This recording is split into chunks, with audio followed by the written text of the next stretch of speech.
Nadim PP chairman Bilal Bhutto Zardari चयो आहे त वज़ीर आज़म आज़ाद कश्मीर जे नाले जो ऐलान इस्लामाबाद मां न कश्मीर मां थींदो।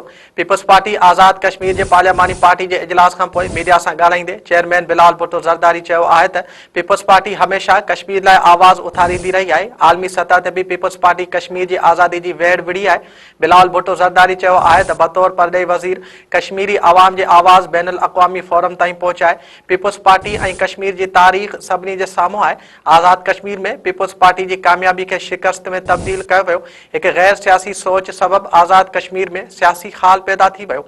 नाज़रीन, असां तव्हांखे हिकु भेरो ॿीहर ॿुधाए रहिया आहियूं त पीपी चेयरमैन बिलाल भुट्टो ज़रदारी चयो आहे त वज़ीर आज़म आज़ाद कश्मीर जे नाले जो ऐलान इस्लामाबाद मां न कश्मीर मां थींदो। पीपल्स पार्टी आज़ाद कश्मीर जे पार्लियामानी पार्टी जे इजलास खां पोइ मीडिया सां ॻाल्हाईंदे चेयरमैन बिलाल भुट्टो ज़रदारी चयो आहे त पीपल्स पार्टी हमेशह कश्मीर लाइ आवाज़ उथारींदी रही आहे। आलमी सतह ते बि पीपल्स पार्टी कश्मीर जी आज़ादी जी वेड़ विड़ी आहे।